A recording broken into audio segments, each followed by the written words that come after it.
We're back again, and this time it's one of my favorite subgenres. This is Chasing Static. It's a bit of a horror game, a bit of a mystery kind of thriller, and you move throughout this world trying to figure out, well, something strange has happened, something done bump in the night in this town, and you're trying to just make it out.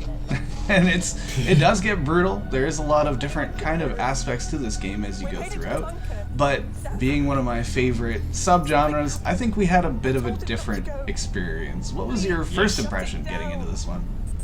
Well, first off, we're playing on the Xbox Series X, so firing this game up, Chasing Static, first thing was like, the graphics are really bad in this. The vehicle was very square, that kind of style, no texture on like the trees. I found some of the equipment you come across was like blurry and pixelated, and I did also have some issues with some textures as well, where little black squares will appear on the screen.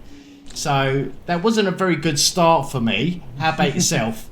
Actually, you mentioned the black squares, and now I'm remembering I was seeing parts of the map underneath the floor, the ground. It was really strange, so I was having some graphical bug as well, but otherwise I only had one little hold up. One time leaving the motel, it froze, and I was unable to move at all, so I had to reload the game, but it didn't break anything. I didn't lose any progress. I wasn't really bothered that much by it, but the graphics are pretty awful. You're spot on there, where it's kind of a little bit of texture, but the polygon count is really low. You look at a hill and it's just kind of blocky, that sort of look. It's things we've seen before in the past, and things I thought we would have left in the past. But it is worth noting this game is created by largely one individual. There is a voice acting cast on top of that and some technical support, but it seems to be just basically one individual's work, and that kind of makes it a little bit more impressive for me. Yes, it does. And also the controls. Again, I always find with these kind of games, I always have to adjust my X and Y on my controller, as I always find the sensitivity. Because as we mentioned, it is a walking sim kind of game. There is no tutorial. You're left to your own devices really to work out the mysteries and to find certain objects to help you on finding out what's happening in this town in the middle of Wales and what happened to the people. And you're only left with your static or radio frequency device to help you. And I will say one thing as well, I was a little bit disappointed with this game, was when you're walking around, the background audio, you hear all the rain and all the different things. But as soon as you have the frequency static tester or that machine, it cuts all the sound out, so you don't hear anything, so it's just really quiet. And I found that a little bit disappointing, because you do have to have that with you all the time to find the clues, basically.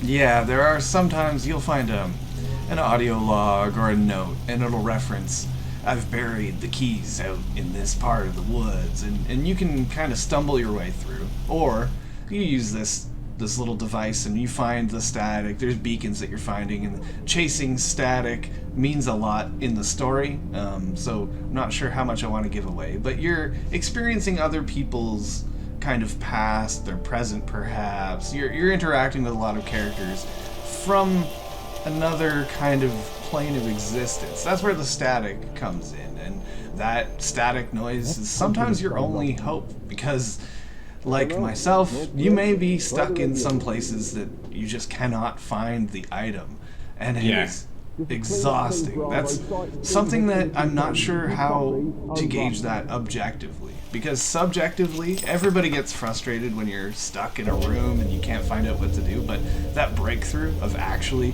finally I found the motel keys, we're good.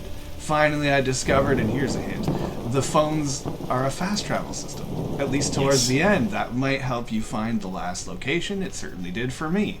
But when we get through the gameplay, some of the frustrating elements of it, it shows a story, and I think the story is really the focus here. It didn't grip me emotionally, but it does have that normal thriller kind of suspense. You're finding out what happened, these awful characters, some unfortunate characters, and your place in it all. And it kind of wraps up in an interesting way. There's a lot of different endings, and I applaud them for that because it's really cool to see that kind of variance, but I'm not really sure how to influence those endings. There was a very easy decision I came to at the end where I had two options. Not sure how to see more, but both of those two options were very disappointing for me. Again, I'm not going to get into spoilers, but it didn't go exactly where I wanted it to. I'm torn because this is one of my favorite subgenres. Although it's a little dry, this game came in with a good story, and that, like I keep saying, breakthrough moment kept me coming back again and again. I'm there with a 7. The graphics really do need some work. Well, unfortunately for me, Scott, I'm giving this a 5. I did like the story. I did find it a bit repetitive. Keep just going around with the radio frequency machine, and sometimes you feel like you get a beep or you get a bit of static noise like radio, and then you think, oh great, I found something, and there was nothing there, and the back and forth. Again, very quiet game when you're using the machine, and graphically was just really bad for me, and I didn't enjoy it as much as I would have liked to because the story was pretty good.